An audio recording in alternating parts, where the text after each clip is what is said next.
On January 31, 1606, Guy Fawkes faced execution for high treason. The choice of method, timing and setting was intentional, aiming to remind everyone of the consequences of challenging the English crown. Fawkes had been imprisoned for months following the failed Gunpowder Plot. During this time he endured intense physical torture that left him severely weakened. By the day of his execution he could barely stand. Fawkes was sentenced under the standard penalty for high treason to be hanged, drawn and quartered, but even before that sentence could be carried out, he had been physically and mentally reduced to a shell of the man he once was. Historical records confirm he had been so broken by the rack that even his signature became illegible, a faint scribble replacing the once bold handwriting of a trained soldier. But wait, this wasn't just another public hanging. This was the most horrific execution in Middle Ages, and you're about to hear the brutal truth behind it. The crime that sealed Guy Fawkes' fate was an attempted act of mass political violence, the Gunpowder Plot of 1605. This conspiracy aimed to assassinate King James I and the entire leadership of Protestant England by blowing up the House of Lords during the state opening of Parliament.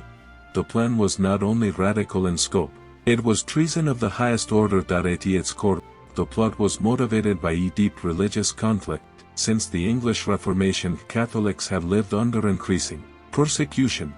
Fawkes and his co-conspirators believed violent action was the only remaining solution to restore Catholicism to power. Robert Catesby, the plot's architect, recruited a group of disillusioned Catholic men, including Guy Fawkes, an experienced soldier and explosives expert who had fought for Catholic Spain. Fawkes' role was to handle the gunpowder itself. Under a false name, he rented a cellar beneath Parliament and secretly stockpiled 36 barrels of gunpowder, enough to obliterate the building and everyone inside. The plan was set to unfold on November 5, 1605. But just days before, an anonymous letter warning a Catholic nobleman to avoid Parliament raised suspicion. Authorities conducted a search, and in the early hours of November 5, Fawkes was discovered in the cellar with matches in his pockets and a watch in his possession, prepared to ignite the charge. He was immediately arrested and, under royal orders, subjected to interrogation. When basic questioning failed, King James personally authorized the use of torture. Over the following days, Fawkes was stretched on the rack and left in darkness until he finally gave up the names of his fellow conspirators. His confession sealed their collective doom. Fawkes' actions were considered more than just an assassination attempt. They were an assault on the monarchy, the government and the Protestant faith.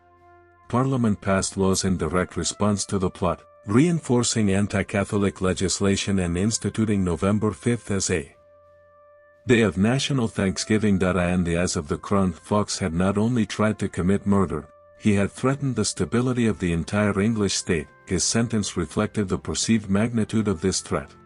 Under English law, treason was met not with a quick death but with a punishment designed to erase the traitor's body, name and dignity entirely.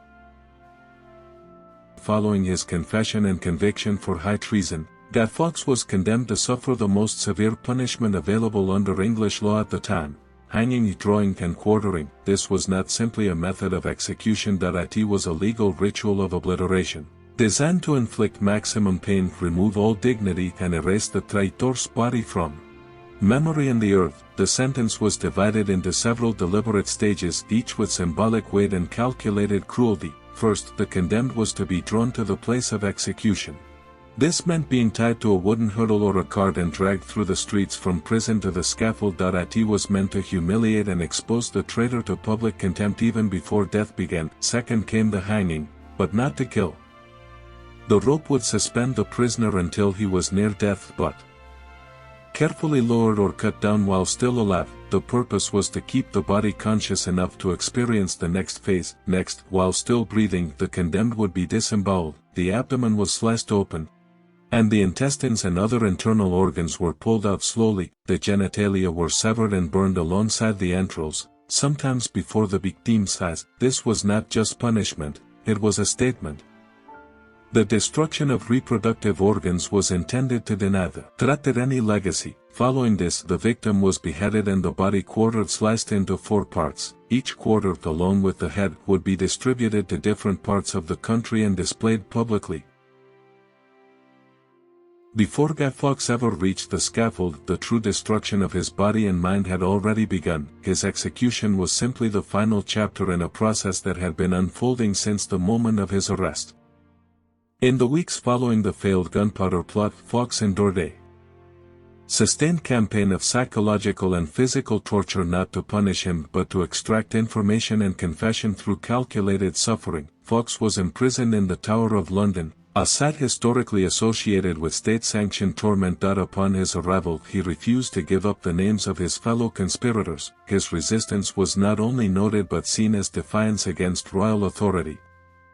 On King James's direct order, the use of torture was approved, despite the fact that English law required special permission for it. The tools used against Fawkes were never officially catalogued in detail, but historians agree he was likely subjected to gradual escalation. This typically began with lighter forms, manacles, sleep deprivation, and enforced stress positions. When those failed, more extreme methods followed. The most feared of these was the rack, the device that slowly stretched the human body until joints were dislocated, muscles torn, and bones possibly fractured. The pain was not only excruciating, it was disorienting, capable of eroding a person's mental coherence. Evidence of this suffering appears in Fawkes' signature. His first attempt at signing a confession was a faint, trembling line, barely legible, more a mark of survival than of consent. Only after days of agony did his captors obtain a fuller confession, one in which he named several of his co-conspirators and detailed the planning of the Gunpowder Plot. By the time Guy Fawkes was brought forward for execution on January 31, 1606, he was a man in collapse, physically destroyed by weeks of torture. He was scarcely able to walk, his frame was emaciated, his joints likely dislocated, and his strength almost entirely gone. These final moments were not marked by rage or resistance, but by the quiet presence of a body pushed to its final limit. Fawkes was to be executed alongside several co-conspirators. They were all sentenced to the same fate, to be hanged, drawn, and quartered, but Fawkes, whether by design or deterioration, did not fully undergo the horrors that followed the rope. As he was led to the ladder to be hanged, witnesses reported that he either jumped or fell from the platform. The fall was severe enough to break his neck instantly, killing him before the remaining stages of his execution could be carried out. This final act has led to debate among historians. Some believe the fall was intentional, a last defiant choice to escape the worst of his sentence. Others argue it was accidental, the result of his crippled condition. Regardless of intent, the outcome was the same. Guy Fawkes died quickly, spared the agony of live disembowelment and quartering. Even in death, however, the state ensured his body would not escape full symbolic punishment. His corpse was still mutilated, beheaded and quartered just like the others. The parts of his body were distributed to different parts of the country and displayed in public places. This was standard for traitors. The point was not only to kill but to remove every trace of humanity from the person who had dared to challenge the monarchy. No official statement from Fawkes survives from the scaffold. There is no record of a final speech, no known last words. What remains instead is the historical weight of his silence, an ending that raises more questions than it answers. Was it surrender? Was it resistance in the form of self-inflicted death? Or was it simply the result of a body that had been pushed beyond its breaking point? What is clear is that Fawkes never lived to feel the pain of the full sentence. And in doing so, he inadvertently denied the crown the final portion of its spectacle. His death marked the end of one of the most audacious plots in British history, but also the beginning of a myth far greater than the man himself. While Guy Fawkes may have escaped the most brutal phase of his sentence through a broken neck, his fellow conspirators were not so fortunate. For them, the full horror of the execution process was carried out without interruption, and with the explicit intention of making each death a public warning. The executions began a day before Fawkes, owned on January 30, 1606, and continued into the next day. The condemned men, Thomas Winter, Ambrose Rookwood, Robert Keith and others, were paraded before the people. Each one subjected to the prescribed punishment for high treason, hanging, drawing and quartering in full view of a crowd summoned for the occasion. Their deaths were staggered throughout the day to prolong the spectacle. Each man was dragged to the scaffold, often vomiting or trembling with fear. Once hanged and still alive, they were taken down to be disemboweled and mutilated. Their genitals were cut off, their intestines removed and burned before their eyes, all while their hearts still beat only.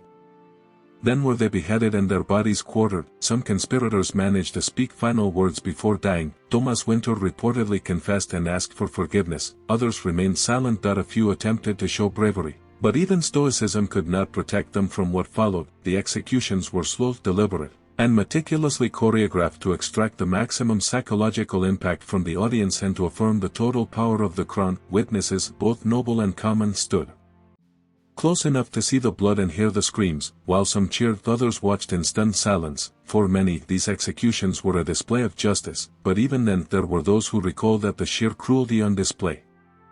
The line between punishment and spectacle had been fully erased. The remains of the conspirators, their heads and quarters, were transported across England and placed on public gates, bridges, and marketplaces.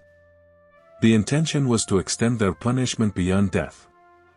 Turning their dismembered bodies into symbols of treasons cost 4 months. Their limbs hung from spikes exposed to rot and weathered, each one a message in flesh. The executions of Fawks, fellow plotters, served a dual function. They punished the individuals and reinforced the state's narrative. These men had attempted to overturn the Protestant monarchy.